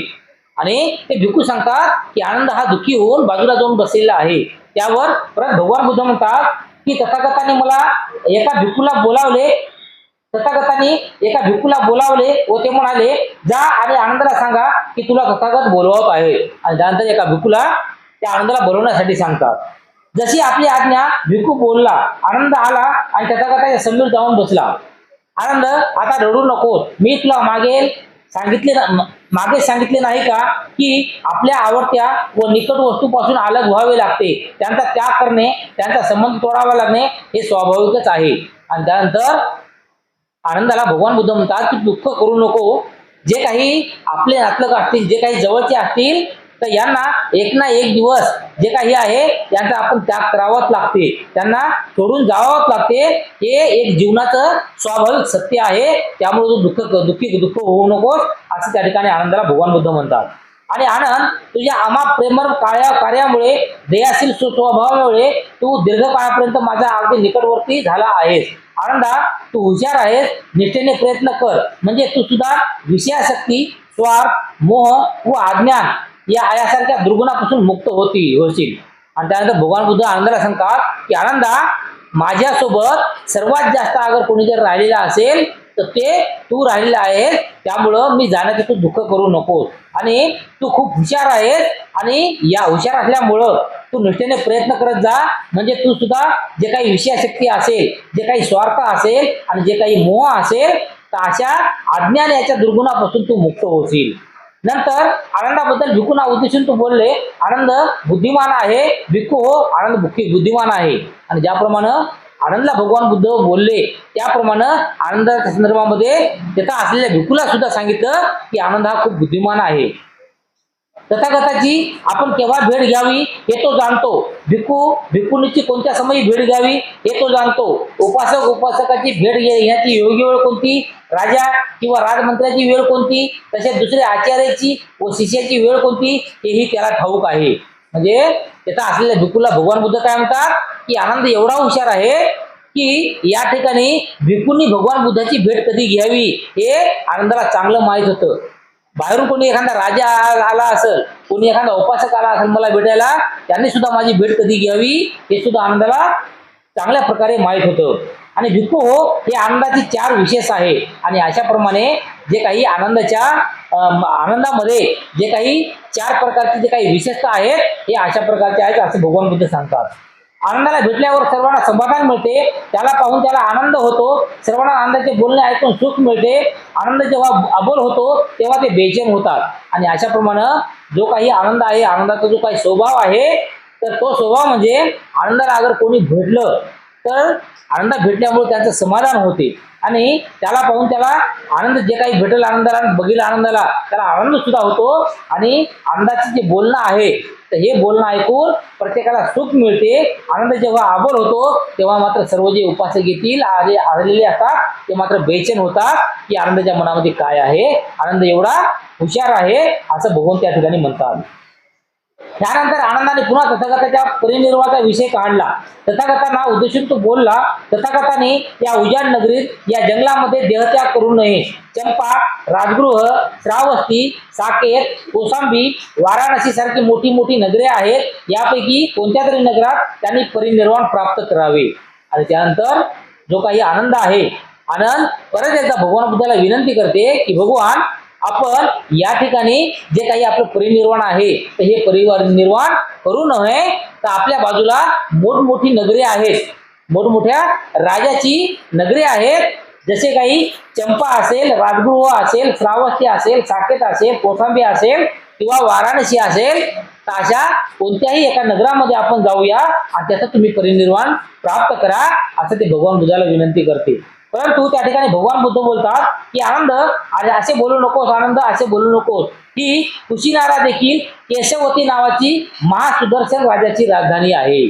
आणि भगवान बुद्ध काय म्हणतात की आपण आता जिथं आहो कुशीनारामध्ये, तर हे कुशीनारा सुद्धा एक केशवती नावाचा जे काही महासुदर्शन नावाचा राजा होता, तर या महासुदर्शन राजाची ही राजधानी आहे.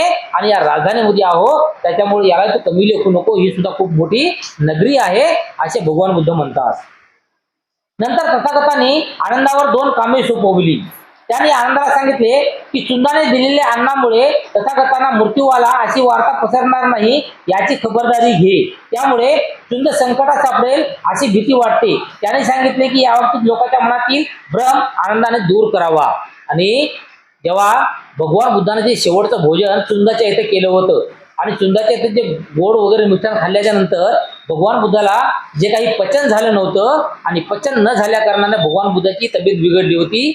तर त्यामुळं भगवान बुद्ध आनंदाला सांगतात की मी जे शेवटचं चुंदाच्या इथे जे जेवण केलेलं आहे तर त्या जेवणामुळं माझी तब्येत बिघडली.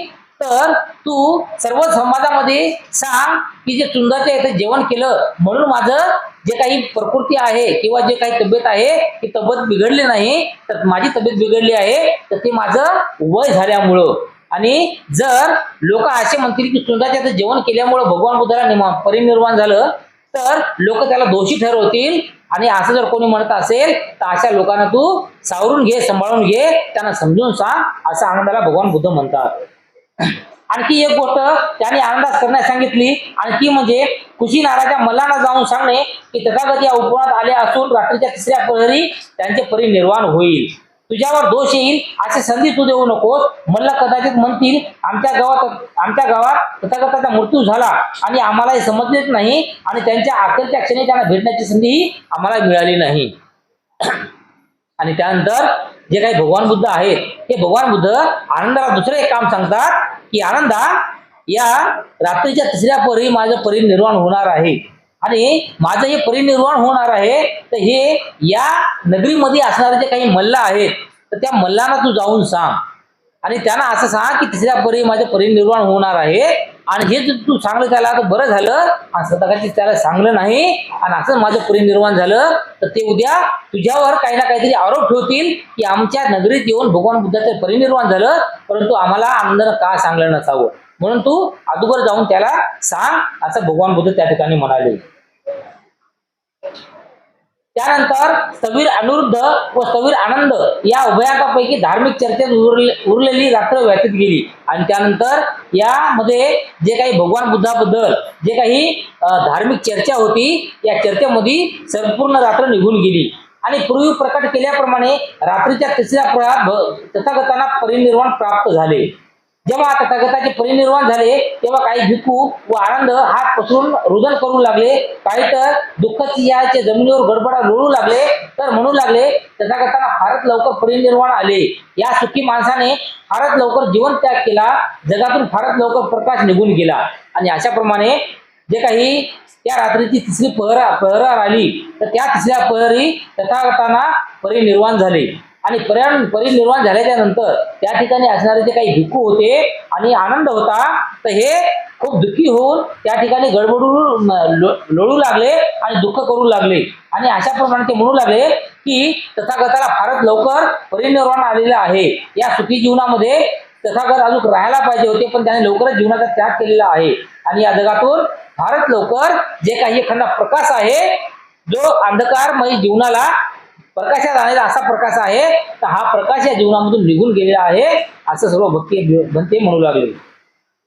वैशाखी पौर्णिमेच्या रात्री तिसऱ्या प्रहरात तथागताचे परिनिर्वाण झाले. त्यांचे परिनिर्वाण इसवी पूर्व 483 मध्ये झाले. आणि भगवान बुद्धाचं जे काही परिनिर्वाण झालं, तर हे इसवी पूर्व म्हणजे ज्या काळी इसवी चालू सुद्धा झालं नव्हतं, इसवी चालू होण्याच्या अगोदर म्हणजे 483 मध्ये भगवान बुद्धाचं महापरिनिर्वाण वैशाखी पौर्णिमेच्या रात्री तिसऱ्या प्रहरी झाले होते. आणि त्यावेळेस पाली भाषेमध्ये काही ग्रंथामध्ये असे म्हटलेले आहे की दिवा तपती आदित्यो रची आभती चंदिमा सन्नदो खतियो तपती झाई तपती ब्राह्मणो अत्थ संपंग अहोरंती बुद्धो तपजी तेजसा. अशा प्रमाणे काही गाथा म्हटलेल्या आहेत. आणि या गाथाचा अर्थ असा होतो की जर एखादा सूर्य केवळ दिवसात प्रकाशतो, म्हणजे सूर्य कसा असतो, सूर्य हा दिवसात निघतो, रात्री कधी निघत नाही, त्याप्रमाणे सूर्य केवळ दिवसात प्रकाशतो आणि चंद्र केवळ रात्रीलाच प्रकाशमान करतो. आपली शस्त्रास्त्रे धारण केल्यावर क्षत्रिय जसा तेजस्वी दिसतो, म्हणजे एखादा जो क्षत्रिय किंवा लढवयाची व्यक्ती असते की नाही, तर तो लढवया व्यक्ती आपल्या अंगावर जे काही शस्त्रास्त्रे धारण केलेला चिलखत वगैरे असेल, तलवार बाण जे काही आपल्या अंगावर घेतल्याच्या नंतर तो एक तेजस्वी दिसतो. आणि जेव्हा ध्यानाचा असतो तेव्हा ब्राह्मण तेजपूर्ण दिसतो.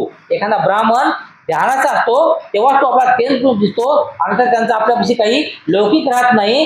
पण बुद्ध मात्र स्वयं तेजाने दिवस रात्र सतत प्रकाशित राहतो. आणि भगवान बुद्ध मात्र आपल्या स्वतःच्या प्रकाशाने स्वयंप्रकाशितपणाने दिवस रात्र, म्हणजे चंद्र सुद्धा फक्त रात्री निघतो आणि सूर्य फक्त दिवसात निघतो, परंतु बुद्ध असा आहे की तो स्वयंप्रकाशाने दिवस असो रात्री असो सतत प्रकाशमान राहते, असं या गाथेचा अर्थ होते. आणि निसंदेह तो जगाचा प्रकाशक होता. आणि यानंतर जे काही मल्लाचा विलाप आणि एका भिक्खूची प्रसन्नता, म्हणजे भगवान बुद्धाचं परिनिर्वाण झाल्याच्या नंतर जे काही त्या ठिकाणचे मल्ल होते, जे भगवान बुद्धाला आनंदाला सांगले होते की मल्लाला जाऊन सांगा, तर त्या मल्लाला जे काही भगवान बुद्धाचे काही दुःख निर्माण झालेलं आणि जे काही भगवान बुद्धाचे विरोधक होते, जे भिक्खू जरी असतील पण तरी भगवान बुद्धाच्या नियमाला विरोध करत होते, अशा काही भिक्खूला प्रसन्नता सुद्धा झाली होती. ते भगवान बुद्ध ते भिक्खू आनंदी सुद्धा झाले होते, हे सुद्धा या ठिकाणी सांगितलेलं आहे. तथागताच्या आदेशानुसार आनंदाने मल्लाकडे जाऊन त्यांना ही घटना विदित केली. जेव्हा ही घटना समजली तेव्हा त्यांच्या स्त्रिया, तरुण पुरुष व कुमारिका दुःखित, खिन्न आणि शोकविव्हल झाले. आणि भगवान बुद्धाने सांगितलं होतं आनंदाला की तू मल्लाला जाऊन सांग की तथागत आपल्या एरियामध्ये आलेले आहेत आणि रात्रीच्या तिसऱ्या प्रहरी त्यांचं परिनिर्वाण होणार आहे. आणि असं ही बातमी घेऊन जे काही आनंद आहे हा आनंद त्या मल्लाकडे गेला आणि मल्लाला सांगितलं की असं म्हणजे जे काही घटना आहे ती घटना सांगितली, भगवान बुद्धांचे सांगितलं होते. आणि असं ऐकल्याच्या नंतर त्या ठिकाणचे जे काही मल्ल असतील, त्यांच्या घरच्या ज्या स्त्रिया असतील, तरुण पुरुष असतील, कुमारिका म्हणजे लहान मुलं असतील, हे सर्व दुःखामध्ये बुडाले, सर्व खिन्न झाले आणि शोक विव्हल झाले. काहीने केस विस्कटून, हात पसरून व जमिनीवर गडबडा लोळून शोक प्रदर्शित केला. त्यानंतर आपल्या कुमारिका व स्त्रियासह मल्ल तथागताच्या अंतिम दर्शनासाठी उपवनातील शाल वाटिकेत गेले. आणि अशाप्रमाणे त्या ठिकाणी त्या मल्लाच्या घरच्यांनी दुःख त्या ठिकाणी व्यक्त केलं. गडबडा लोळू लागल्या, आपले डोके जे काही आहे केस उपटू लागल्या. तर अशा प्रकारे दुःखी झाल्या. आणि दुःखी झाल्याच्या नंतर आता भगवान बुद्धाचं परिनिर्वाण आहे म्हणून त्या शाल वृक्षाच्या ते सर्व काही कुटुंब आलं त्या ठिकाणी. आणि तेव्हा कबीर आनंदाने विचार केला, जर मी कुशीदाराच्या मल्लांना तथागताच्या मूर्त देहाला वंदन करण्यासाठी एकटे जाऊ दिले तर फार काळ व्यतीत होईल. आणि त्यानंतर जे काही भगवान बुद्धाचं जे काही परिनिर्वाण झालं होतं, तर परिनिर्वाण झाल्याच्या नंतर आनंदाला असं वाटलं की आता बुद्धाचं परिनिर्वाण झालेलं आहे.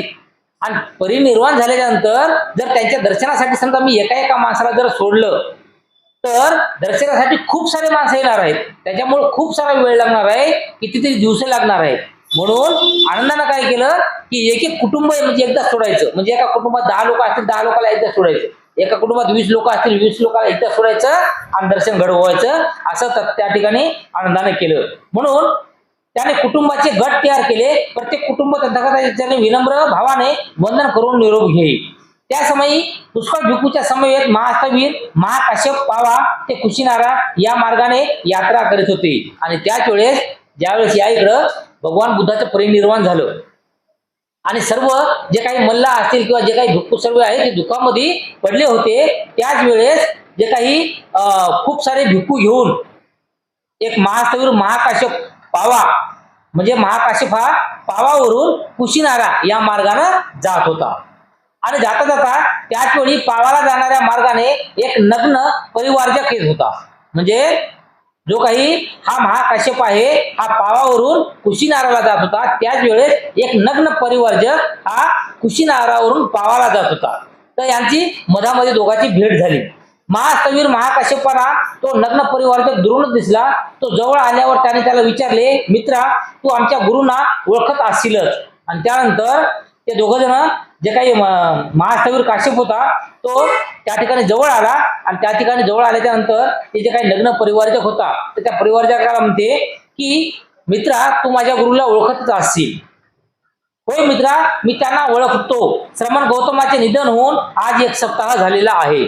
आणि हा जो काही नग्न परिवारजक होता तर तो परिवारजक त्या ठिकाणी महाकाश्यपाला काय म्हणते की होय काश्यपा मी तुझ्या गुरुंना निश्चितच ओळखतो. आणि तुझं जे काही गुरु आहे जे काही तथागत आहेत यांचं निधन झालेलं आहे आणि निधन होऊन 1 हप्ता झालेला आहे. हे वृत्त ऐकतात भिक्खुगण शोकविव्हल होऊन रुदन करू लागला. या भिक्खुगणात उत्तर व्यात संघात दाखल झालेला सुभद्र नावाचा एक भिक्खू होता. आणि हे जे काही खूप सारे भिक्खू होते या महाकाश्यप सोबत. तर जसं भगवंत आता आपल्या याच्यामध्ये राहिले नाहीत, त्यांचं परिनिर्वाण झालं हे यांना जसं समजलं तसे हे सर्व दुःख करू लागले. आणि सर्व दुःख करता करता तिच्यामध्ये एक असा सुद्धा भिक्खू होता की तो सुभद्र नावाचा भिक्खू. तर तो जो भिक्खू होता तर तो म्हणाला, पुरे आता विलाप पुरे, आता शोक पुरे. आपण श्रमण गौतमाच्या निर्बंधातून मुक्त झालो आहे बरे. हे तुम्हाला शोभते का? शोभत नाही. अशा त्यांच्या निर्बंधाने आपण हैराण झालो होतो. आता आपल्याला हवे ते करता येईल, नको ते करायची गरज पडणार नाही. त्यांचे निधन झाले हे बरे नाही का झाले? मग रडता कशासाठी, शोक कशाला करता? ही तर आनंदाची बातमी आहे. अशाप्रमाणे हा जो जे काही सुभद्र नावाचा भिक्खू होता तर हा भिक्खू काय म्हणतो की तुम्ही एवढे लढता कशाला? भगवान बुद्ध गेले हे बरंच झालं.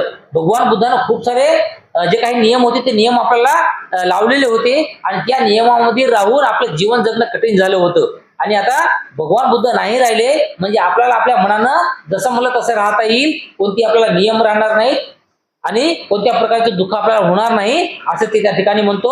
म्हणजे आता आनंद आपण व्हायला पाहिजे, दुःखी नाही व्हायला पाहिजे असं तो भिक्खू त्या ठिकाणी म्हणतो. आणि तथागत हे असे मोठे व शिस्तीचे कठोर भोक्ते होते.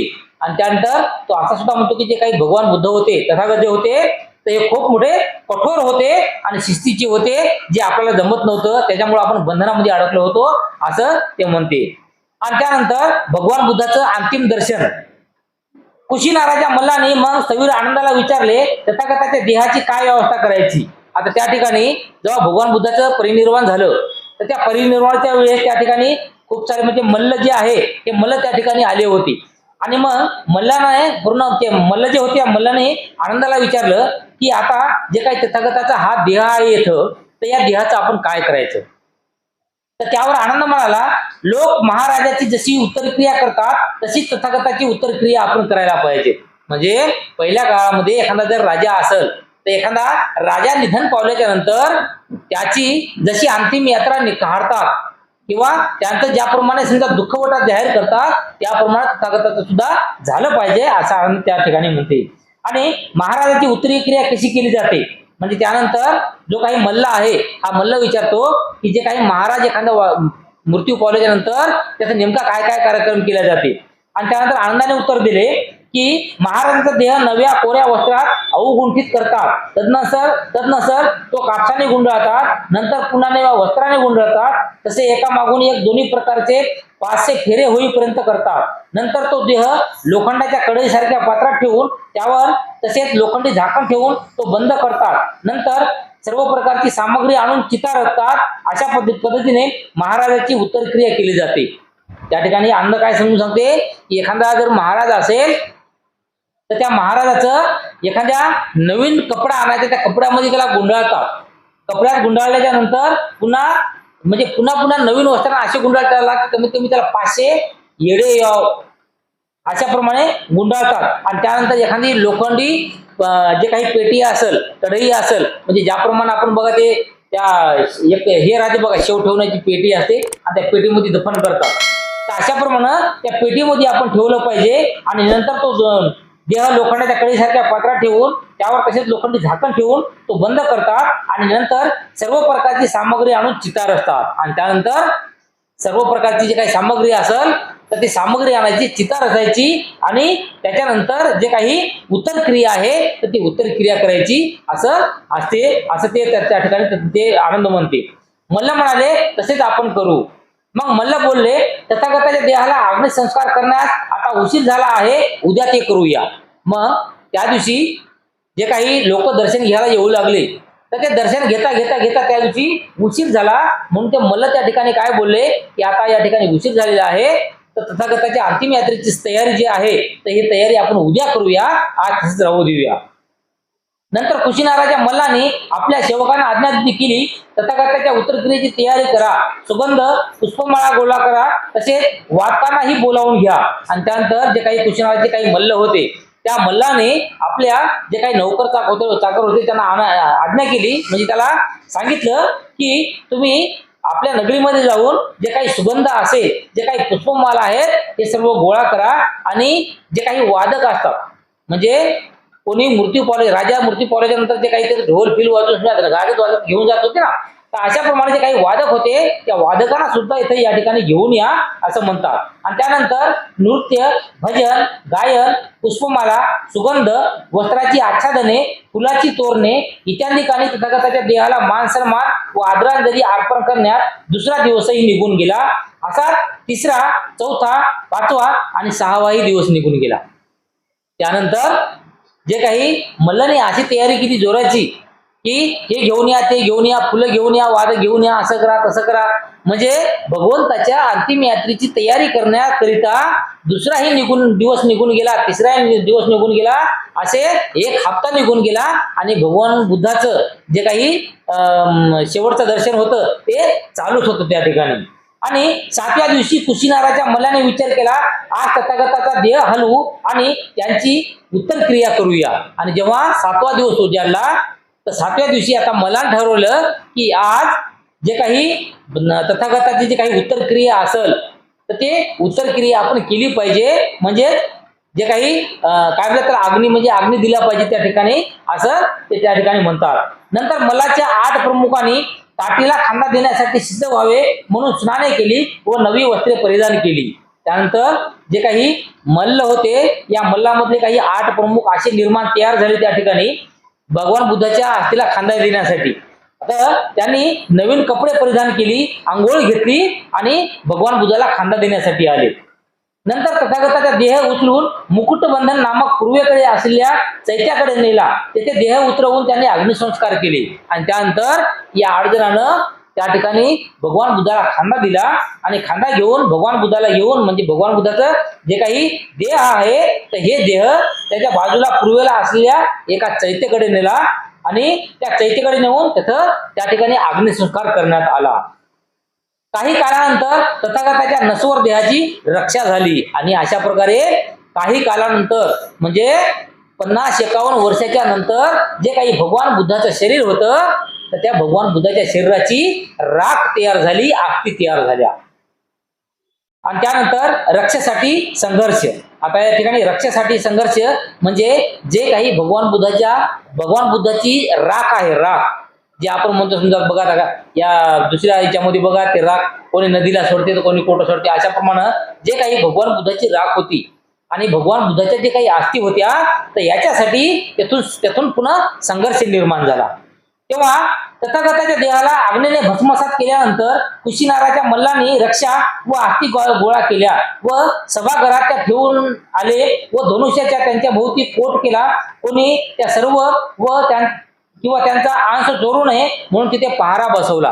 आणि त्यानंतर मल्ल यांनी काय केलं की जे काही भगवान बुद्धाच्या जे काही अस्थी असतील आणि जे काही राख असेल ते सर्व राख उचलून एका ठिकाणी अशा ठेवल्या समजा तिथे जमा करून सभागारामध्ये जे काही सभागारामध्ये अशा ठेवल्या आणि त्याच्या पुढं जे काही बाणा असतील किंवा जे काही धनुष्य असतील यांचे जे काही लोक तयार ठेवले तैनात ठेवले आणि त्यांच्या अस्थी असं राखी कोणी चोरून घेऊन जाणार नाही याची खबरदारी घेण्यासाठी त्या ठिकाणी पहारा बसवला. त्यानंतर सप्ताहापर्यंत नृत्य, गायन, वादन, पुष्पमाला व सुगंध इत्यादी उपचारांनी मल्लांनी त्या रक्षा अस्थींना मान सन्मान व आदरांजली अर्पण केली. आणि त्यानंतर एक तर भगवान बुद्धाला अग्नीच कधी दिला एका हप्त्याच्या नंतर म्हणजे 7व्या दिवशी. तेथून परत आणखी 1 हप्ता जे काही मल्ल आहे या मल्लाने जे काही नृत्य असेल, गायन असेल, वादन असेल हे चालू ठेवलं आणि जे काही भगवान बुद्धाची त्याचं राख ठेवलेली होती, जे काही भगवान बुद्धाच्या अस्थी त्या ठिकाणी ठेवल्या होत्या तर त्या राखाला आणि अस्थीला मान सन्मान दिला आणि आदरांजली अर्पण केली. मगध देशाचा राजा अजातशत्रू यांच्या कानी आले की तथागताचे कुशीनारा येथे परिनिर्वाण झाले. त्याने मल्लाकडे दूत पाठवला आणि तथागताच्या अवशेषात थोडासा अंश मिळावा म्हणून विनंती केली. आणि अशाप्रमाणे जे काही मगध देशाचा राजा अजातशत्रू होता तर या अजातशत्रूला कळालं की भगवान बुद्धाचा आता परिनिर्वाण झालेला आहे आणि त्यामुळं त्या अजातशत्रूनं आपला एक जे काही नौकर आहे तर त्या नौकराला त्या याच्यामध्ये मल्लाकडे पाठवलं आणि मल्लाकडे पाठवून त्या असं सांगितलं की मल्लाकडून भगवान बुद्धाची काही राख आणि काही अस्थी आपल्या इकडे घेऊन ये असे यासाठी पाठवलं.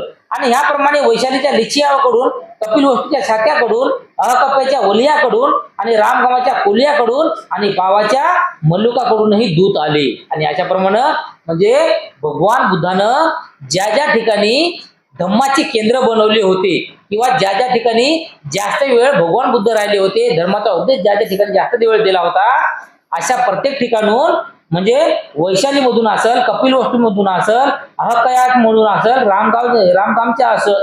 रामगामच्या मधून असेल आणि पावामधून सुद्धा प्रत्येक राजाने काय केलं की जा आणि त्या मल्लाकडून भगवान बुद्धाची काही राख आणि काही अस्थी आपल्याकडे घेऊन ये म्हणून आपल्या नौकराला तिकडे पाठवलं.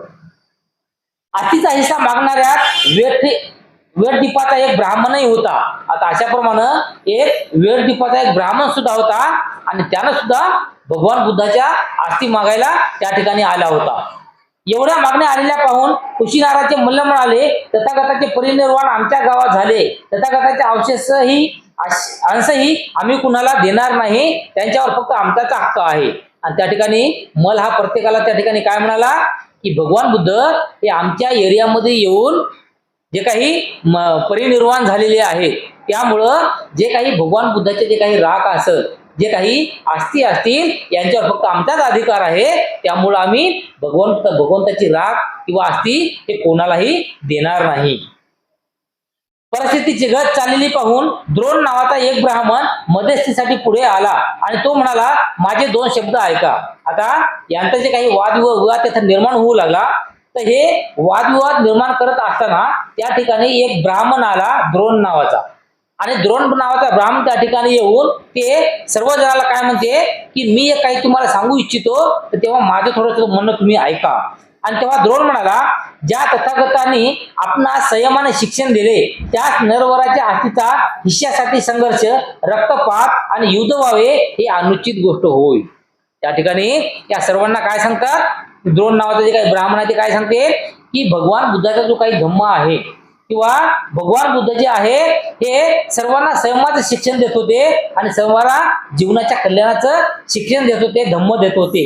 आणि अशा नरवराच्या आस्तीच्या हिश्श्यासाठी, म्हणजे यांची जे काही राख असेल, जे काही आस्ती असतील, तर यांच्या हिंसेसाठी आपण जर संघर्ष केला, रक्तपात केला किंवा युद्ध जर केले तर हे अनुचित आहे, चांगलं नव्हतं असं ती त्या ठिकाणी समजून सांगते.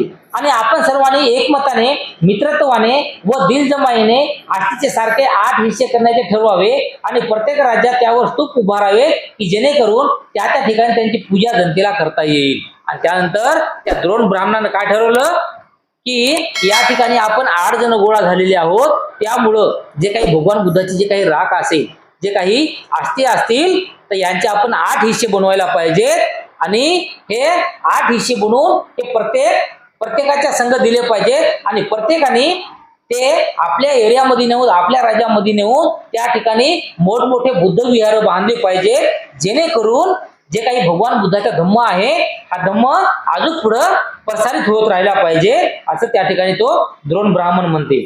आणि कुशीराजाच्या मलाने मान्यता दर्शवली आणि ते म्हणाले, हे ब्राह्मणा, तूच या अवशेषाचे सारखे 8 हिस्से करून सुयोग्य वाटणी कर. त्यानंतर हे जे काही मल्ल होता, या मल्लाला हे ब्राह्मणाचं बोलणं आवडलं आणि ब्राह्मणाचं बोलणं आवडल्यामुळं ते मल्ल त्या ब्राह्मणाला म्हणाले की हे मल्ल, आता तूच समोर ये, ब्राह्मणा तूच समोर ये आणि तूच आता जे काही आस्ती असतील, जे काही राख असेल, याचे 8 विभाग तूच कर आता. आणि ठीक आहे, द्रोणाने संमती व्यक्त केली. नंतर त्याने तथागताच्या अवशेषासारखे 8 हिस्से केले आणि हिस्से करून झाल्यावर द्रोण म्हणाला, मला हे रक्षापत्र द्याल तर त्यावर मीही एक स्तूप बांधून काढी. आणि त्यानंतर त्या द्रोणने काय केलं, त्या ठिकाणी 8 हिस्से तयार केले आणि 8 हिस्से तयार करून जे प्रत्येक जण आपल्या नगरीतून आलेला होता त्या प्रत्येकाला एक हिस्सा दिला. आणि त्या ठिकाणी काही राख होती, तर त्या ठिकाणी हा द्रोण जो आहे, तर हा द्रोण त्या ठिकाणी असा सुद्धा म्हणाला की येथे जे काही राख आहे या राखीपैकी मला सुद्धा काही राख द्या, मी सुद्धा ही राख घेऊन जातो माझ्या एरियामध्ये आणि मी सुद्धा एक भगवान बुद्धाचं विहार बांधतो, जे भिक्खूला असेल किंवा जे काही उपासक असतील किंवा जे काही बुद्धाचा धम्म आहे त्याच्या धम्मासाठी प्रसार करण्यासाठी चांगलं ठरेल. म्हणून सर्वांनी ते पात्र त्यांना देण्यात मान्यता दर्शविली. अशा रीतीने तथागताच्या आस्ती रक्षेची विभागणी झाली आणि संघर्ष शांतीने आणि सलोख्याने मिटला गेला. आणि अशाप्रमाणे जे काही भगवान बुद्धाच्या आस्तीसाठी आणि राखासाठी त्या ठिकाणी संघर्ष निर्माण होत होता, तर अशाप्रमाणे त्या द्रोणच्या नावाच्या ब्राह्मणाने त्या ठिकाणी हा जे काही संघर्ष होत असलेला मिटवला आणि भगवान बुद्धाचे जे काही आस्ती असेल आणि राख असेल तर यांचे 8 समान भाग झाले आणि तो 8 दिशेने इकडे तिकडे पाठवण्यात आले. त्यानंतर आता बुद्धावर असलेली भक्ती या संदर्भात सुद्धा याचं थोडंसं सांगितलेलं आहे की या घटना घडण्याचे स्थान श्रावस्ती, म्हणजे जे काही भगवान बुद्धाचं जे काही सर्वात जास्त धर्मोपदेश दिलेला असेल किंवा सर्वात जास्त धर्मकेंद्र बनलेले आहेत तर ते आहे श्रावस्ती. त्यावेळी पुष्कळचे भिक्खू तथागतासाठी चिवर तयार करताना दंग होते. 3 महिन्यात चिवर तयार झाले, तथागत यात्रेला निघतील असे त्यांना वाटले. आता एक वेळेस जेव्हा म्हणजे भगवान बुद्ध ह्यात असताना जेव्हा श्रावस्तीमध्ये होते, तर श्रावस्तीमध्ये आहेत त्यावेळेस त्या ठिकाणी काय केलं की तिथले काही भिक्खू होते, तर त्या भिक्खूनं श्रावस्तीमध्ये भगवान बुद्ध आलेले आहेत म्हणून भगवान बुद्धाला आपण एक चिवर तयार करावं म्हणून तिथल्या काही भिक्खूंनी असं ठरवलं की आपण भगवान बुद्धाला चिवर तयार करूया. म्हणून बघता बघता 3 महिने निघून गेले आणि हे लोक जे काही भिक्खू आहेत हे चिवर करत राहिले, म्हणजे चिवर बनवण्यासाठी 3 महिने लागले. त्यावेळी ईशिदत्त आणि पूर्ण या नावाचे 2 राज्याधिकारी काही कामानिमित्त साधुका येथे राहिले होते. त्यांना असे कळले की पुष्कळचे भिक्खू तथागतासाठी चिवर तयार करण्यात दंग आहेत. 3 महिन्यात चिवर तयार झाले की तथागत यात्रेला निघतील असे त्यांना वाटले. आता त्यांच्या बाजूला असलेला जो काही एक एरिया होता, तर त्या एरियामध्ये 2 राज्य अधिकारी राहत होते आणि ते म्हणजे राज्य अधिकारी त्या ठिकाणी काही कामानिमित्त त्या ठिकाणी आले होते आणि त्यांना असं कळलं होतं की या ठिकाणी भगवान बुद्ध आलेले आहेत आणि भगवान बुद्धासाठी बरेचसे भिक्खू हे 3 महिन्यापासून त्या ठिकाणी एक चिवर शिवत आहेत, चिवर बनवत आहेत आणि त्यांचे 3 महिने झालेले आहेत आणि चिवर जवळपास बनत आलेलं आहे आणि आता या रस्त्यानं ते चिवर घेऊन ते भगवान बुद्ध जातील म्हणून आपण भगवान बुद्धाला भेटायला पाहिजे असे त्यांच्या मनामध्ये एक हे शंका निर्माण झाली, कल्पना निर्माण झाली. तेव्हा इशिदत्त आणि पूर्ण याने एका माणसाला रस्त्यावर उभे राहण्यास सांगितले. त्याला सांगितले, जेव्हा भगवान अरहंत सम्यक संबुद्ध तुला येताना दिसतील तेव्हा धावत येऊन आम्हाला कळव.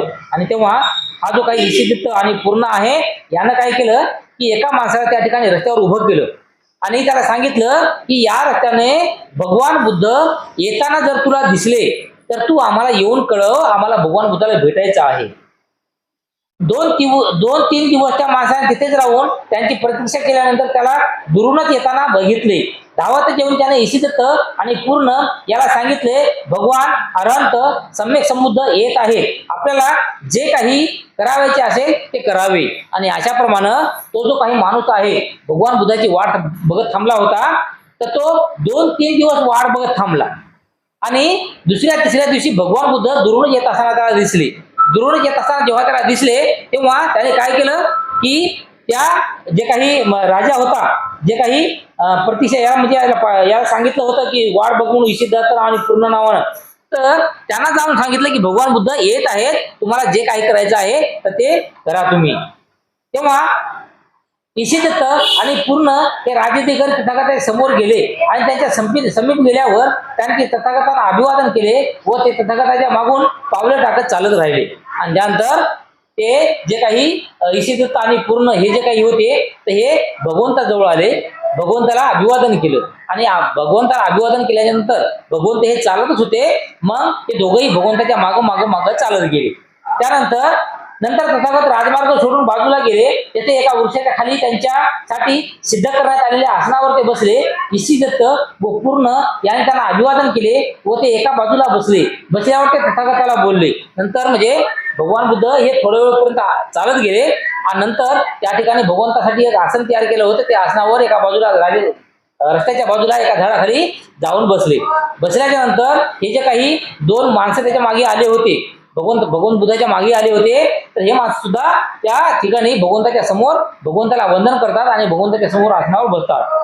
तेव्हा आणि भगवंताला म्हणतात की भगवान, आम्हाला जेव्हा समजले की आपण कौशल देशात यात्रेसाठी जाणार आहात तेव्हा तथागत आमच्यापासून दूर चालले याचे आम्हाला वाईट वाटले. आणि त्यानंतर जो काही हे इशिदत्त आणि पूर्ण भगवान बुद्धाला काय म्हणतात की भगवान, आम्हाला जेव्हा असं समजलं की तुम्ही आम्हाला सोडून जात आहेत किंवा या कौशल देशामधून तुम्ही जाणार आहात हे आम्हाला जेव्हा समजलं तेव्हा आम्हाला खूप वाईट वाटलं.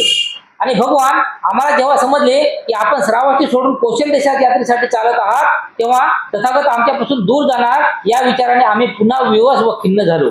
आणि त्यानंतर परत असं सांगलं की भगवान बुद्ध अगोदर कौशल देशातून पुढे गेले, म्हणजे तेव्हा या दोघांना थोडं दुःख झालं, परंतु आणखी पुढे गेल्यानंतर श्रावस्तीतून आणखी परंतु भगवान बुद्ध आणखी त्यातून समोर गेले, त्याच्यामुळं आणखीनच या दोघांना दुःख झालं. आणि त्याचप्रमाणे भगवान, आम्हाला जेव्हा समजलं की तथागत कौशल सोडून मला देशात जाणार आहेत आणि नवे गेलेही तेव्हा आम्ही निराश व खिन्न झालो आणि भगवान बुद्ध हे आणखी त्यातून समोर गेले, त्याच्यानंतर आणखी आम्हाला जास्त दुःख झालं. आणि भगवान, पुन्हा आम्ही ऐकले की तथागत मल्ले सोडून वज्र देशात जाणार आणि ते गेलेही व ते वज्र देश सोडून काशीला जाणार आणि ते गेलेही, की ते काशी सोडून मगध देशात यात्रा जाणार आणि ते गेले. आणि जेव्हा तथागत आमच्यापासून दूर चालले म्हणून आम्ही निराश व खिन्न झालो. म्हणजे जसे जसे भगवान बुद्ध एक एक देश सोडून समोर समोर जात होते तसं तसं हे जे काही इशिदत्त आणि पूर्ण नावाचा जो काही व्यक्ती होता यांना तसं तसं दुःख जास्त जास्त होत होतं. पण भगवान, आम्हाला जेव्हा समजले की तथागत मगध सोडून काशीला येणार व ते कसे निघाले तेव्हा आम्हाला आनंद झाला आणि आमची हृदय उंचावून आली आणि तथागत आमच्या जवळ आले. आणि त्याच्यानंतर भगवान बुद्ध म्हणजे बरेच वेळेस दोन दोन 3 वर्ष एका ठिकाणी गेलेले आहेत. अशाप्रमाणे जेव्हा भगवान बुद्ध पुढे गेले आणि पुढे जाऊन परत आणखी येडा टाकून जेव्हा समजा आणखी परत एकदा या ठिकाणी जे काही मगध काशीला समजा भगवान बुद्ध येणार आहेत असं जेव्हा वार्ता पसरली आणि जेव्हा हे या इसिपतला आणि पूर्णला कळाली तेव्हा मात्र यांना आनंद झाला.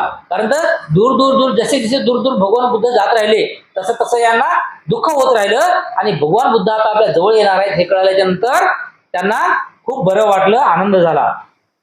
आणि जेव्हा आम्ही ऐकले की तथागत काशीमध्ये संचार करीत आहेत तेव्हा आम्हाला तसाच आनंद झाला. आणि त्यानंतर भगवान बुद्ध आले आणि आता काशीमध्ये आहे असं जेव्हा आम्हाला कळालं तेव्हा आम्हाला खूप आनंद झाला. नंतर तथागताच्या काशी ते वज्जी ते मल्लदेश आणि मल्लदेश ते कौशल पर्यंतच्या संचाराने तसे वर्णन करून ते म्हणाले. पण भगवान जेव्हा आम्ही ऐकले की तथागत कौशल देशाहून श्रावस्तीच्या दिशेने संचारास निघाले तेव्हा तथागत आमच्या गावी समीप येणार म्हणून आम्हाला आनंद झाला व आमची हृदय उचंबळून आली. आणि त्याचप्रमाणे जसे भगवान बुद्ध दूर जात गेले त्याप्रमाणे दुरून परत आणखी भगवान बुद्ध वापस मार्गाने निघले आणि वापस मार्गाने येऊन कौशल देशाहून श्रावस्तीला सुद्धा भगवान बुद्ध येणार आहेत आणि आपल्या एकदम जवळ येणार आहेत असं जेव्हा यांना कळालं तेव्हा यांना एकदम अति आनंद झाला. जेव्हा आम्ही ऐकले की तथागत श्रावस्तीमध्ये अनाथ पिंडकाच्या जे विहारात वस्तीला राहिले आहेत तेव्हा तथागत आमच्या निकट आहेत यांचा आम्हाला आनंद होऊन आमचे हृदय उच्चंबळून गेली. आणि या प्रकारे जेव्हा भगवान बुद्ध हे श्रावस्तीला परत एकदा आले तर आल्याच्या नंतर जेव्हा अनाथ पिंडकाच्या जेतवन विहारात वस्तीला राहिले होते त्यावेळेस जेव्हा आम्हाला हे कळालं तर तेव्हा आम्हाला आणखीनच आनंद झाला असं ते त्या ठिकाणी दोघ जण सांगतात, जे काही इसिदत्त आणि पूर्ण नावाचा जे व्यक्ती आहे ते सांगतात. म्हणजे अशाप्रमाणे जसं काही लोकांची जी भक्ती होती किंवा काही लोकांची जी काही उपासना होती हे भगवान बुद्धावर खूप होती आणि त्यामुळे भगवान बुद्धावर विश्वास सुद्धा होता. आणि अशामुळं जे काही विश्वास असणारे लोक जर भगवान बुद्धाचं दर्शन नाही घडलं तर कितीतरी वर्षे कितीतरी काळापर्यंत भगवान बुद्धाची वाट बघत राहिले किंवा जमेल तर भगवान बुद्धाच्या दिशेने त्यांनी पर्याय केले की भगवान बुद्धाचं दर्शन आपल्याला व्हावं. आणि अशाप्रमाणे आज या ठिकाणी जे काही भगवान बुद्ध आणि त्यांचा धम्म या ग्रंथाचं जे काही 7वा खंड आहे या 7व्या खंडामध्ये हे 7वा खंड आपण या ठिकाणी संपलेला आहे. आणि या 7व्या खंडामध्ये जे काही आपण जे काही भगवान बुद्धाने घेतलेला वैशालीचा निरोप आणि जे काही भगवान बुद्धाचा शेवट किंवा परिनिर्वाण हे सर्व आपण या ठिकाणी बघितलेलं आहे. त्यामुळं आज आपण या ठिकाणी थांबणार आहोत.